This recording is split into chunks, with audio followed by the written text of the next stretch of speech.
नमस्कार दोस्तों, एजुकेशन 790 से मैं सुरेश यादव। दोस्तों, आज हम देखेंगे उच्च न्यायालय। इसके पहले सर्वोच्च न्यायालय हम पढ़ चुके हैं, सुप्रीम कोर्ट। आज हम किसको देखेंगे? उच्च न्यायालय को। तो दोस्तों देखिए, इसमें अनुच्छेद 214 आपको क्या देखना है? अनुच्छेद 214 कि इसके अंतर्गत क्या है। तो संविधान के अनुसार प्रत्येक राज्य के लिए एक उच्च न्यायालय होगा। अनुच्छेद 214 में क्या है कि हर राज्य में एक उच्च न्यायालय होगा। ऐसा है, लेकिन कुछ मामलों में अभी ऐसा नहीं हो पाया है, क्योंकि अपने पूरे भारतवर्ष में अभी आज के समय में कुल कितने उच्च न्यायालय हैं? 25 उच्च न्यायालय हैं, और जबकि राज्य कितने हैं? 28 हैं। लेकिन अनुच्छेद 214 में ऐसा प्रावधान किया गया है कि हर राज्य के लिए उसका एक उच्च न्यायालय होगा। अनुच्छेद 231 में क्या कहता है कि संसद विधि द्वारा दो या दो से अधिक राज्यों और किसी संघ राज्य क्षेत्र के लिए एक ही उच्च न्यायालय स्थापित कर सकती है। तो इसी प्रावधान के तहत अभी कुछ जगह पे हमारे न्यायालय नहीं है, इसमें कुछ राज्यों में। अब देखिए नीचे में क्या है कि वर्तमान में पंजाब एवं हरियाणा, पहला देखिए पंजाब हरियाणा, असम, नागालैंड, मिजोरम तथा अरुणाचल प्रदेश, महाराष्ट्र, गोवा, दादर नगर हवेली, दमन तथा दीव, पश्चिम बंगाल, अंडमान निकोबार द्वीप समूह आदि के लिए एक ही उच्च न्यायालय है। तो ये जगह आप सब याद रखिएगा। अब देखिए वर्तमान में कितने उच्च न्यायालय हैं? 25 उच्च न्यायालय है। ये आप ध्यान रखिएगा, वर्तमान कितने उच्च न्यायालय है? 25 उच्च न्यायालय है। और केंद्र शासित प्रदेशों में केवल दिल्ली में ही उच्च न्यायालय है। क्या है? केवल दिल्ली में उच्च न्यायालय है।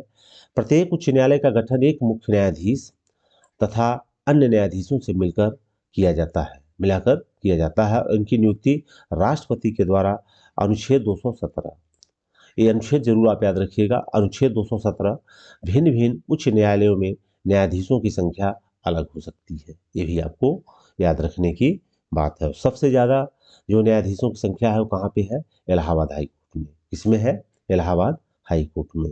तो ये देखिए अनुच्छेद 214 में क्या है कि प्रत्येक राज्य में उच्च न्यायालय होगा। अनुच्छेद 231 में क्या है कि दो या दो से अधिक राज्यों के लिए एक ही उच्च न्यायालय काम कर सकता है। और वर्तमान में देखिए पंजाब हरियाणा, असम, नागालैंड, मिजोरम, अरुणाचल प्रदेश, महाराष्ट्र, गोवा, दादर नगर हवेली, दमन दीव, पश्चिम बंगाल, अंडमान निकोबार द्वीप समूह सबके लिए एक ही उच्च न्यायालय है। वर्तमान में कितने उच्च न्यायालय हैं? 25 उच्च न्यायालय है। और केंद्र शासित प्रदेशों में केवल दिल्ली में ही उच्च न्यायालय है। और प्रत्येक उच्च न्यायालय में एक मुख्य न्यायाधीश होगा और अन्य न्यायाधीशों से मिलकर के वहाँ नियुक्ति होगी। यह अनुच्छेद 217 में है। और भिन्न भिन्न उच्च न्यायालयों में न्यायाधीशों की संख्या अलग हो सकती है। ये सब आपके लिए इम्पोर्टेंट है, ऐसे इसको आपको ध्यान रखना है। अब आगे देखिए इसमें क्या है कि उच्च न्यायालय के न्यायाधीशों की योग्यता क्या होगी। उच्च न्यायालय के न्यायाधीशों की योग्यता क्या होगी, तो ये आप देख लीजिए। इसमें उच्च न्यायालय के न्यायाधीश के लिए योग्यता जो होगी, पहला देखिए वह क्या होगा? भारत का नागरिक होगा। और अब ये देखिए दूसरा इंपॉर्टेंट पॉइंट है कि 10 वर्ष तक न्यायिक पद धारण कर चुका हो। कितने दिन तक? 10 वर्ष तक न्यायिक पद धारण कर चुका हो, या किसी उच्च न्यायालय में या एक से अधिक उच्च न्यायालय में 10 वर्षों तक लगातार अधिवक्ता रहा हो। ये दूसरा इसका पॉइंट है। पहला भारत नागरिक हो और 10 वर्ष तक वह अधिवक्ता रहा हो किसी लगातार किसी एक उच्च न्यायालय में या किसी अन्य उच्च न्यायालय में।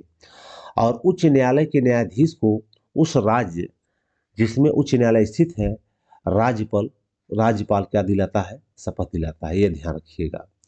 जो हाई कोर्ट का मुख्य न्यायाधीश है, जो हाई कोर्ट का मुख्य न्यायाधीश है, उसको कौन शपथ दिलाता है? राज्यपाल दिलाता है। ये आप ध्यान रखिएगा। जैसे सर्वोच्च न्यायालय के मुख्य न्यायाधीश को राष्ट्रपति दिलाते हैं, वैसे राज्य जो होते हैं उच्च न्यायालय है उसके न्यायाधीश शपथ कौन दिलाता है? राज्यपाल दिलाता है। अब देखिए उच्च न्यायालय के न्यायाधीशों के अवकाश ग्रहण करने की अधिकतम उम्र सीमा कितनी है? 62 वर्ष है, लेकिन यह प्रस्तावित कितना है? 65 वर्ष। उच्च न्यायालय के न्यायाधीश अपने पद से राष्ट्रपति को संबोधित कर कभी भी त्यागपत्र दे सकता है, कभी भी त्यागपत्र दे सकता है। ये आप ध्यान रखिएगा। अब देखिए उच्च न्यायालय के न्यायाधीश को उसी प्रकार अपदस्थ किया जा सकता है जिस प्रकार उच्च न्यायालय का न्यायाधीश पदमुक्त किया जाता है। तो अगर कदाचार में पाया जाता है तो उसको भी उसी प्रकार से अपदस्थ किया जाएगा जैसे उच्चतम न्यायालय का किया जाता है। तो ये आप इस पॉइंट को ध्यान रखिएगा। अब देखिए यहाँ पे है कि जिस व्यक्ति ने उच्च न्यायालय में अस्थाई न्यायाधीश के रूप में कार्य किया है वह उच्च न्यायालय में वकालत नहीं कर सकता, किंतु वह किसी दूसरे उच्च न्यायालय में अथवा उच्चतम न्यायालय में वकालत कर सकता है। तो ये देखिए इंपॉर्टेंट पॉइंट है, इसको आप ध्यान रखिएगा।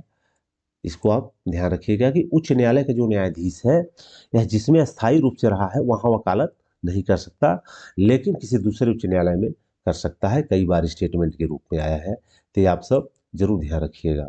राष्ट्रपति आवश्यकता अनुसार किसी भी उच्च न्यायालय में न्यायाधीशों की संख्या में वृद्धि कर सकता है अथवा अतिरिक्त न्यायाधीशों की नियुक्ति कर सकता है। ये आप ध्यान रखिएगा, उनमें वृद्धि कर सकता है या अतिरिक्त न्यायाधीशों की नियुक्ति कर सकता है। यह राष्ट्रपति को जैसी सलाह मिलेगी सुप्रीम कोर्ट के माध्यम से वह वैसा कर देते हैं।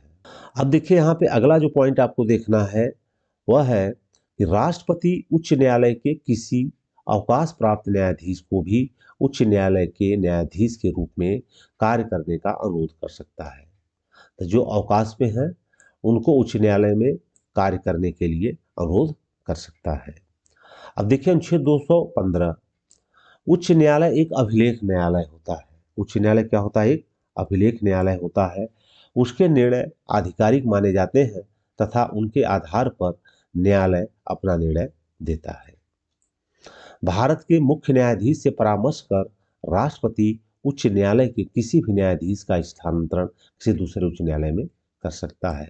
तो ये सब एक से दो बार आपको सुन लीजिए, जरूर ये याद हो जाएगा। आप देखिए जैसे इसमें उच्च न्यायालय का क्षेत्राधिकार क्या है। प्रारंभिक क्षेत्राधिकार देखिए क्या है कि प्रत्येक उच्च न्यायालय को नौकाधिकरण, इच्छा पत्र, तलाक, विवाह, कंपनी कानून, न्यायालय की अवमानना तथा कुछ राजस्व संबंधी प्रकरणों, नागरिकों के मौलिक अधिकारों के क्रियान्वयन जो अनुच्छेद 226 के लिए आवश्यक निर्देश, विशेषकर बंदी, प्रत्यक्षीकरण, परमादेश, निषेध, उत्प्रेषण तथा अधिकार परीक्षा के लेख जारी करने का अधिकार प्राप्त है। किसको? यह हाई कोर्ट को है। ये सब ध्यान रखिएगा कि जो आर्टिकल 32 है संवैधानिक उपचार, उसके तहत जो है ये सारी चीजें आती हैं आपकी बंदी, प्रत्यक्षीकरण, परमादेश, निषेध, उत्प्रेषण, अधिकार परीक्षा आदि के बारे में जो उच्च न्यायालय है वह क्या जारी कर सकता है, अधिकार इसको प्राप्त है कि इन मामलों को वह देख सकता है। कौन? उच्च न्यायालय। और अपीली क्षेत्राधिकार में देखिए इसके पास क्या क्या है। फौजदारी मामले जैसे हत्या, मारपीट आदि के मामलों अगर सत्य न्यायाधीश ने मृत्यु दंड दिया हो तो उच्च न्यायालय में उसके विरुद्ध अपील हो सकती है। ये देख लीजिए कि फौजदारी मामला भी कहाँ जाएगा? उच्च न्यायालय में जाएगा। अगर सत्य न्यायाधीश को मृत्यु दंड दिया है तो उसके खिलाफ जो है आप अपील कहाँ कर सकते हैं? उच्च न्यायालय में कर सकते हैं। और फौजदारी मामलों के अलावा जितने भी मामले होते हैं दीवानी, मतलब पैसे से और मानव अधिकारों से, ये सब किसमें देखा जाता है? दीवानी मामलों में।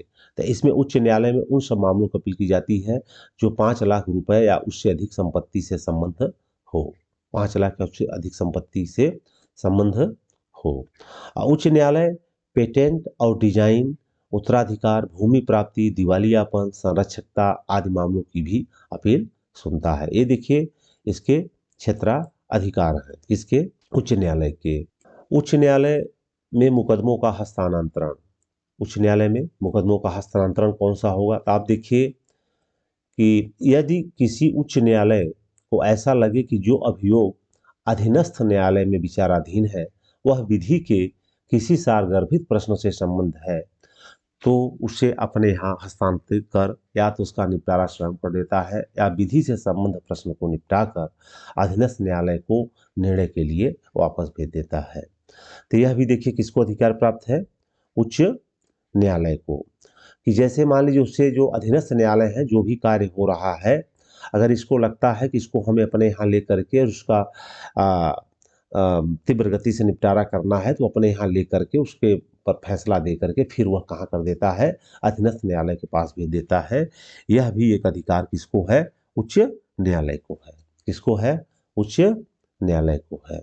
अब आगे देखिए इसमें जो नेक्स्ट पॉइंट है आपका, नेक्स्ट है प्रशासकीय अधिकार। क्या है? प्रशासकीय अधिकार। तो उच्च न्यायालयों को, जो उच्च न्यायालय है, अपने अधीनस्थ न्यायालयों में नियुक्ति, पदोन्नति पदोन्नति तथा छुट्टियों के संबंधित में नियम बनाने का अधिकार प्राप्त है। तो देखिए, प्रशासनिक मामले में जो उसके नीचे अदालतें हैं वहाँ पे सारा कार्य कौन करता है? हाई कोर्ट करता है।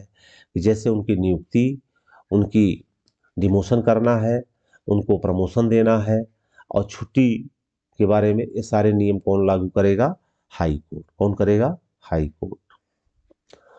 अब देखिए यहाँ पे है कि उच्च न्यायालय राज्य में अपील का सर्वोच्च न्यायालय नहीं है। ये भी एक पॉइंट याद रखिएगा कि उच्च न्यायालय राज्य में अपील का सर्वोच्च न्यायालय नहीं है। राज्य सूची से संबद्ध विषयों में भी उच्च न्यायालय के निर्णयों के विरुद्ध उच्चतम न्यायालय में अपील हो सकती है। ये आप पॉइंट याद रखिएगा कि उच्च न्यायालय जो फैसला दिया है उससे भी आप जा करके उस मामले को सर्वोच्च न्यायालय में आप क्या कर सकते हैं? उसको चुनौती दे सकते हैं।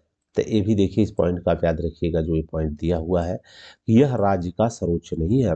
उच्च न्यायालय ने जो फैसला दे दिया उसके भी खिलाफ आप अपील उच्चतम न्यायालय में कर सकते हैं।